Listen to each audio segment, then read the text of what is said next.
Olá, bem-vindo ao canal Leidos e hoje iremos falar sobre Indiana Jones, mais especificamente sobre a história do filme Indiana Jones e os Caçadores da Arca Perdida, que é um filme de 1981 dirigido por Steven Spielberg e escrito por Lawrence Kasdan. Esse Lawrence Kasdan adaptou para script, tá? Porque a história foi criada pelo George Lucas e pelo Philip Kaufman. O personagem Indiana Jones tem várias inspirações. O nome, por exemplo, Indiana, era o nome do cachorro do George Lucas. Além disso, ele e Steven Spielberg foram influenciados por várias histórias de aventura que leram em revistas pulps quando eram crianças, e pelos seriais, que eram filmes mais curtos que passavam nos cinemas durante a primeira metade do século XX. Havia várias histórias com esse aspecto de aventura ambientada em lugares exóticos.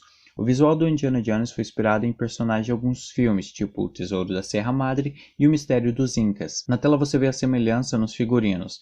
Tem um vídeo do canal Acabou de Acabar que o Marcos Valarezo fala mais detalhadamente sobre as inspirações de Indiana Jones, além de outras curiosidades. Então, se vocês quiserem saber mais detalhadamente, eu vou deixar o link do vídeo dele na descrição. Mas então, em 1973, George Lucas havia escrito uma parada que se chamava As Aventuras de Indiana Smith.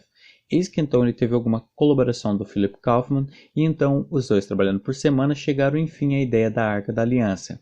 Porém, o Kaufman foi contratado pelo Clint Eastwood para dirigir The Outlaw Josey Wales, então o projeto ficou parado.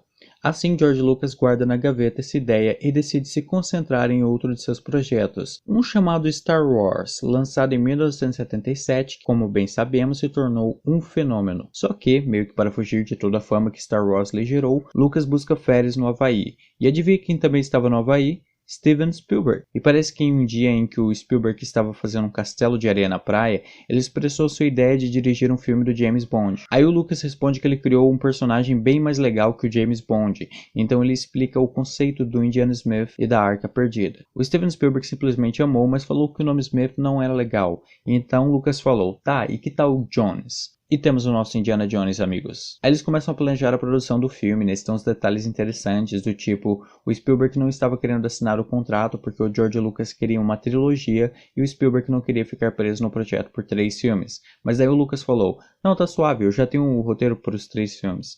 O que era uma mentira deslavada.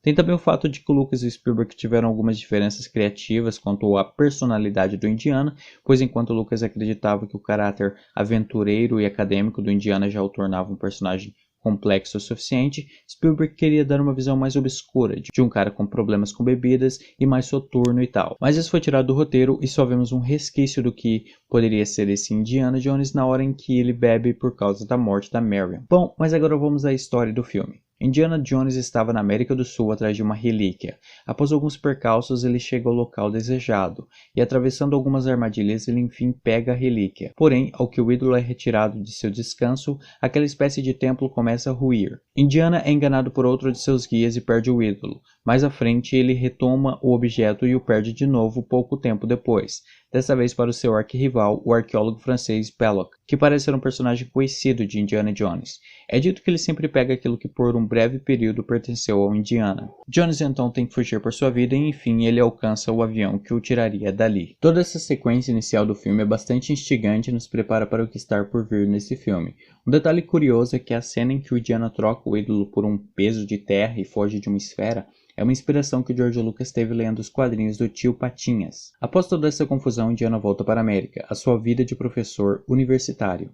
Eis que alguns agentes do governo procura. Os agentes dizem que os NASA, eu mudei o nome, tá? Desse nome que está escrito na tela para NASA, porque vai que o YouTube pode desmonetizar, né? Então, eu vou chamar ao longo do vídeo de NASA, mas você sabe do que eu tô falando, beleza? Então, esses agentes dizem que os NASA estão atrás de uma relíquia antiga, que é a Arca da Aliança.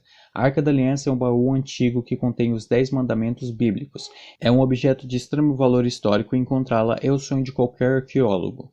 Porém, traçar sua localização é algo dificílimo, visto que o artefato se perdeu durante a dinastia egípcia de determinado rei. Os NASA queriam o objeto, pois atribuíam que tal artefato possuía dotes mágicos. Isso é um elemento bastante interessante de se trabalhar em um roteiro, porque os NASA tinham mesmo um interesse pelo culto, e isso cria um ambiente fértil para a criação de histórias como essa.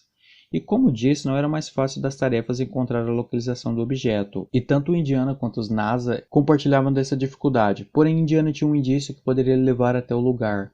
Acontece que ele conhecia um homem chamado Abner, que era o mentor do Indiana e que possuía um amuleto que poderia ser a chave para a descoberta da arca. A partir disso, estabelece esse objeto que Indiana terá que ir em busca, né? Ele funciona basicamente como um MacGuffin para a história, e ele terá que ser mais rápido que os Nazas para descobrir o paradeiro da Arca da Aliança. Indiana então viaja para o Nepal em busca de seu velho amigo Abner, mas ele não está sozinho, um tipo estranho o observa com muito cuidado. Eu acho maravilhoso ver como os aviões antigos eram e também como as coisas funcionavam à la caralho, porque o Indiana leva uma arma com ele na sua mala e tudo bem, sabe? Nada é inspecionado, segurança de voo, nem pensar. De qualquer modo, Indiana chega ao seu destino, Nepal. Vemos um bar em que um torneio de bebida está acontecendo entre Marion, a dona do bar, e um sujeito aleatório. Marion ganha e é interessante essa cena porque ela estabelece algo que será retomado depois no enredo. Eu acho incrível que mesmo bebendo tanto ela sequer fica bêbada, mas tá, né? Eis que o Indiana Jones aparece no bar e pergunta a Marion onde está Abner. Marion dá um soco em nosso herói e exprime alguns diálogos que nos revelam um amor mal resolvido entre ambos. Ela é a filha de Abner, aliás, e revela que seu pai está morto. Com pesar, Indiana questiona se ela ainda tem um amuleto antigo que pertencia a Abner e oferece $5.000 em troca dele. $3.000 ele já entrega a ela e diz que dará os outros 2.000 assim que ele chegar à América. Marion pede que Indiana volte pela manhã. Não muito tempo depois, os NASA aparecem e então requisitam o mesmo que o visitante anterior, mas de uma maneira menos gentil. O amuleto estava exposto em cima de um objeto sobre a mesa, mas nenhum dos malfeitores notou isso até o momento. Quando Marion estava sendo atacada, aparece Indiana, então temos uma sequência de luta entre Indiana e Marion contra os NASA. A sequência é bem divertida, e é interessante que nesse filme há um clima bem lúdico, sabe aquela atmosfera de sessão da tarde? Mas ao mesmo tempo tem caras sendo mortos com direito a sangue e tal. Claro que nada muito gráfico é mostrado. Após a luta, Marion e Jones conseguem um medalhão e então se tornam parceiros. Assim viajam para o Cairo em busca da relíquia sagrada. Lá encontram o sidekick do Indiana, um homem chamado Sala, que irá lhes auxiliar em sua busca. Indiana conta a Sala o que está havendo. Sala diz ao Indiana que os NASA já estão lá, fazendo escavações em busca da arca, e Indiana descobre que Belloc, sim, seu arqui-inimigo, está no comando das escavações. Mas ao menos há uma notícia boa, ele percebe que os NASA estão escavando no lugar errado, e assim Sala diz que ele conhece alguém que pode ler as escrituras cravadas no medalhão que o Indiana trouxe consigo. E essa escritura revelaria um local que, ao se utilizar um método especial, revelaria um mapa que então daria a localização da Arca da Aliança. Deu para entender?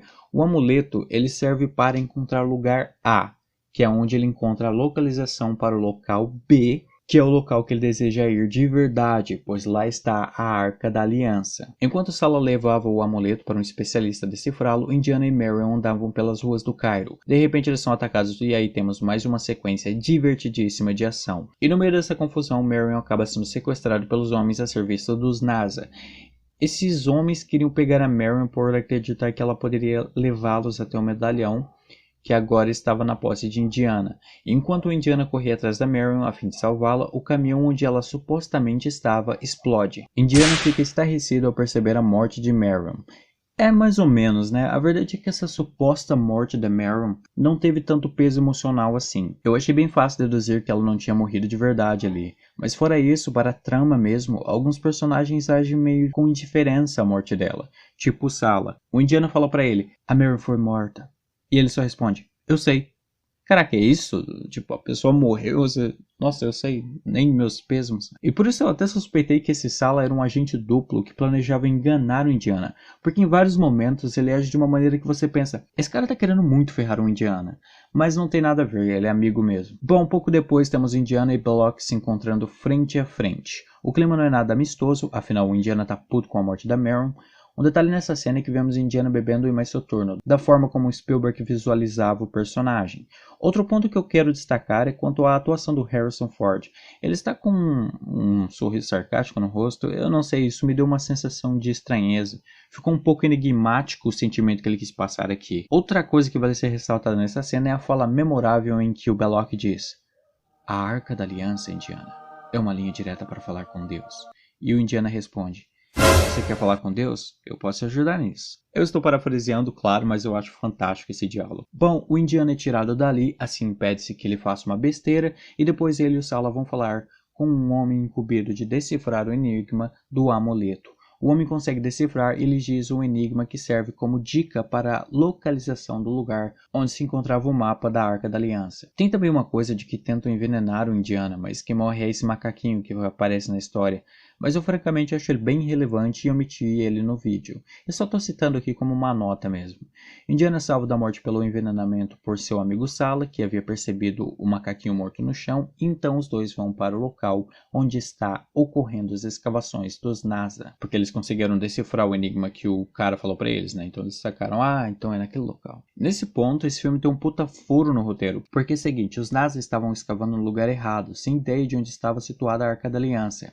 E quem vai lá escavar no lugar certo? O Indiana Jones. Ou seja, se ele não tivesse feito nada, escondido o amuleto e dado fora dali, os NASA jamais teriam encontrado a Arca da Aliança. Mas agora, suponhamos que os NASA encontrassem o local, o que não é uma suposição muito maluca, visto que o lugar era bem perto de onde eles estavam.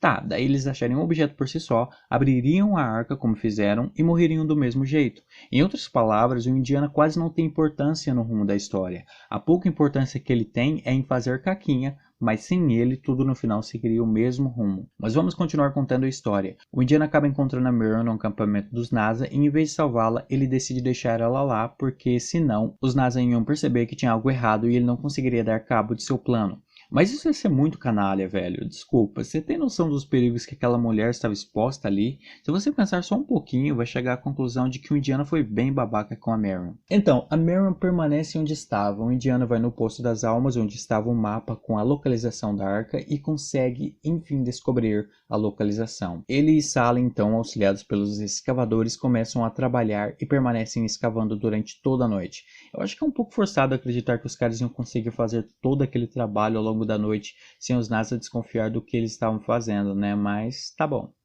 No fim, eles entram na tumba e enfim chegam à arca. Quando era quase manhã, estavam a ponto de tirar a arca. Eles são descobertos e mais uma vez Belloc toma o que pertenceu ao Indiana previamente. Indiana é preso na tumba junto com Marion, esperando serem sepultados lá. Mas o Indiana começa a destruir toda a tumba, um tesouro arqueológico de milhares de anos para conseguir escapar. Tá, tudo bem que ele quer escapar, né? Mas o Indiana Jones é o arqueólogo mais porra louca que eu já vi. No começo do filme ele pega aquela relíquia sem luvas, sem pôr nenhum tipo de contenção para não deixar impureza no artefato. Não, ali é mão pura mesmo e deixando marca e se quebrar quebrou e contamina o objeto. Dá nada não. E ao longo do filme você vê muito mais essas atitudes negligentes, né, do Indiana Jones. Mas enfim, né, o que importa é que ele consegue sair da tumba, quebrando uma parede da pirâmide e assim passam para uma outra tumba que os leva para um caminho para fora e... Pera aí, esse cara dormindo aí? Ele nem percebeu dois malucos saindo de uma pirâmide? Indiana e Marion vão atrás da arca mais uma vez, que agora estava sendo carregada pelos NASA. E é toda uma epopeia, mas por fim Indiana consegue recuperar a arca. Ele então leva ela a um navio de um amigo de Sala para transportá-la até a América. No meio do percurso, eles são interceptados pelos NASAs, que levam a arca para seu submarino e também levam Marion a mando de Belloc, porque ele gostava um pouco dela. E os NASA primeiro iam levar a arca a uma ilha para abri-la, meio que para fazer um test drive antes de mostrá-la ao Führer. O Indiana também chega à ilha, se disfarça de NASA e intercepta o comboio que rumava com a arca para o local do ritual. O Indiana meio que fala, seguinte, me dá a Marion senão eu explodo essa arca. Mas no final ele acaba sendo convencido pelo Belloc a não fazer isso e ver junto com eles os mistérios da arca. Aí ele e Marion são amarrados a um poste e ficam esperando a cerimônia começar. Mano, sério que os NASA iam deixar ele vivo após tudo que ele fez? Na verdade, em várias oportunidades o Indiana só não morreu por causa da mão do roteiro mesmo. O filme acaba sendo mais leve nesse sentido, ele não abre margem para as terríveis possibilidades que assolariam nossos heróis em uma coisa mais verossímil, o que eu até acho bom. Por fim, os NASA fazem um ritual e abrem a arca. Indiana pede para que Marion feche os olhos e ele faz o mesmo. Os NASA são todos mortos pelo poder que emana do artefato, até por fim não restar nenhum deles. Só quem sobrevive são nossos heróis. E há um motivo para isso. Na Bíblia é explicado que apenas as pessoas de coração puro e sem pecados poderiam se aproximar ou olhar para a arca. Os homens pecadores não poderiam suportar olhar para o resplendor que ali estava. Indiana, como arqueólogo estudioso, devia saber disso. Então eles fecham seus olhos e conseguem sobreviver. Por fim, tudo acaba ao que a arca se fecha, selando seu poder. De volta à América, os burocratas, como diria o Indiana Jones, a contragosto deste, fecham a arca numa caixa e a deixam em um depósito secreto, que eu acho que é o mesmo depósito que vemos no quarto filme. Então é isso aí, fim. Agora eu vou falar a minha opinião sobre o filme. Evidentemente, esse filme é excelente. Ele consegue encantar os espectadores e mantê-los interessados na história do início ao fim. Eu quero muito falar dos efeitos nesse filme, porque eles utilizam muitos efeitos práticos, e embora alguns tenham envelhecido mal, tipo, é bem óbvio que isso é uma maquete com bonequinhos, outros, eu diria a maioria, ainda tem seu charme, tipo os bonecos derretendo no final. Você ainda tem um uso de efeitos visuais chamados de VFX, são basicamente uma junção de SFX, que são os Special Effects, com uma pós-produção no ambiente virtual e com uma edição complexa que traz esses efeitos que vemos aí na tela. Essas paradas são diferentes do CGI, embora esses diferentes tipos de efeitos possam ser usados juntos. O que importa é que esse processo é diferente do que temos hoje em dia em alguns aspectos, pois eles não tinham como criar algo do zero no computador. Então eles mesclavam tanto os efeitos de luz, maquiagem, etc. para criar os efeitos, e isso é bem legal e muito trabalhoso e caro também. Eu ainda vou fazer um vídeo sobre a diferença entre VFX, CGI e SFX, mas basicamente vamos colocar só o VFX e o CGI aqui.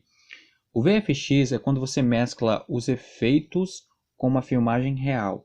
Então eu tenho um personagem na tela interagindo com uma coisa que não está ali. Então eu tenho isso como VFX. O CGI é algo gerado no computador, totalmente gerado no computador, tipo um modelo 3D que aparece no filme. Mas geralmente, como eu disse, essas coisas não são mutuamente exclusivas. Você tem elas mescladas para fazer um filme. E o CFX é uma coisa mais antiga que eles usavam nos filmes antes dos efeitos feitos em computador, porque eram basicamente os efeitos que eles faziam com bonecos, com animatronics, com maquiagem, luz, todo esse tipo de coisa, que são os special effects. Mas como eu disse, eu vou fazer um vídeo só especificamente sobre isso. A questão é que os efeitos desse filme são excelentes e eu gosto muito deles. E eles usaram a mesma equipe dos filmes do Star Wars, tá? O George Lucas trouxe os caras para trabalhar com ele aqui. Aliás, o orçamento desse filme é algo à parte. O projeto teve problemas para encontrar financiamento por ser muito caro.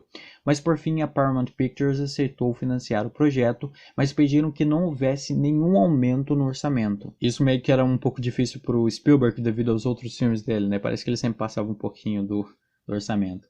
E para garantir que o projeto não seja do orçamento, então eles fizeram um storyboard do filme todo, o que ajuda muito a ter uma boa base de como o diretor quer a cena, e isso reduz erros, refilmagens, etc. O filme acaba sendo muito bom também por causa dos personagens. Todos estão muito bem em questão de atuação e isso ajuda a criar o melhor. Dá vida a personagens bastante carismáticos, a exemplo do Indiana Jones e da Marion. Falando da Marion especificamente, ela acaba sendo energética e divertida, com uma pegada humorística muito boa. O mesmo vale para o Indiana. E falando em humor, o filme incorpora esse elemento muito bem, e temos umas cenas muito divertidas. Um exemplo que para mim é bastante memorável nesse filme é quando chega aquele NASA na tenda em que está Marion e Belloc, e ele tira aquele acessório e você começa a pensar, cara, isso é uma arma e a coisa vai ficar muito feia agora. Mas na verdade a parada acaba se revelando um cabide para o casaco dele.